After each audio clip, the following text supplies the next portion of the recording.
Hi friends, இன்றைக்கி நம்ம என்ன பார்க்க போகிறோன்னா ஒரு டிஃப்ரெண்ட்டாக ஒரு அல்வா பார்க்க போகிறோம். என்னென்னா வெஜிடபிள்ஸ்லாம் வச்சு ஒரு அல்வா செய்ய போகிறேன். அது எப்படி செய்யலாம்னு இப்போ பார்க்கலாம். அதுக்கு முன்னாடி நம்ம சேனலை சப்ஸ்கிரைப் பண்ணாதாங்க சப்ஸ்கிரைப் பண்ணிடுங்க. அரை கப் சொரக்காய், அரை கப் வெள்ளை பூசணிக்காய், ஒரு பீட்ரூட், ஒரு கேரட் எல்லாத்தையும் போட்டு நல்லா மிக்சியில் நைஸாக அரைச்சிக்கலாம். இப்போ அடுப்பை பற்ற வச்சிடலாம். ஒரு வாணலி வச்சிடலாம். அரைச்சி வச்ச பேஸ்ட் அதில் போட்டுடலாம். போட்டுட்டு கொஞ்சமாக கிளறிக்கிட்டே இருக்கலாம்.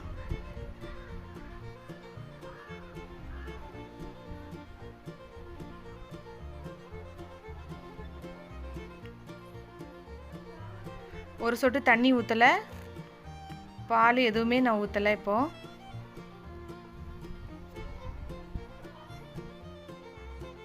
திக்காகாத வரைக்கும் கிளறிட்டே இருக்கலாம். இப்போது 3 ஸ்பூன் கார்ன்ஃப்ளவர் மாவு எடுத்து தண்ணியில் மிக்ஸ் பண்ணி அது கூட சேர்த்துருங்க. சேர்த்துட்டு அதையும் கிளறி விட்டுடலாம். கார்ன்ஃப்ளவர் சேர்த்த உடனே அந்த அல்வா பாருங்கள் எவ்வளோ சூப்பராக ஷைனிங்காக இருக்குது.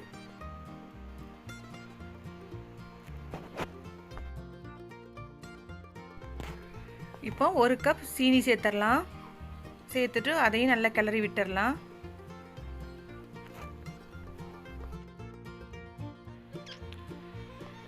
ஒரு ஸ்பூன் நெய் சேர்த்துடலாம். சேர்த்துட்டு நல்லா கிளறி விடலாம். நெய் சேர்த்த உடனே இப்போ ஓரளவு பாத்திரத்தில் ஒட்டாமல் வருது. பார்க்கவே சூப்பராக இருக்குது. இன்னும் 1 நிமிஷம் கிளறின உடனே அது இப்போ ரெடி ஆயிரும்.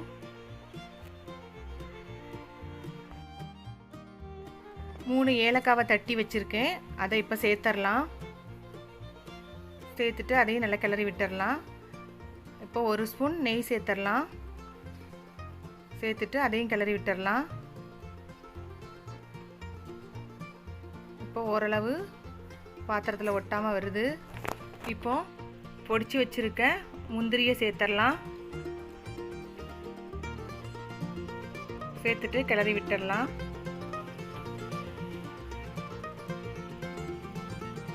இப்போ இறக்கிடலாம். இப்போ சூப்பரான அல்வா ரெடி ஆயிடுச்சு.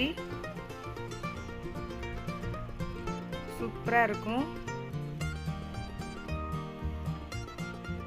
நீங்களும் வீட்டில் செஞ்சு பாருங்கள். எப்படி இருக்குன்னு கமெண்ட் பண்ணுங்கள். பிடிச்சிருந்தா சப்ஸ்கிரைப் பண்ணுங்கள். நன்றி, வணக்கம்.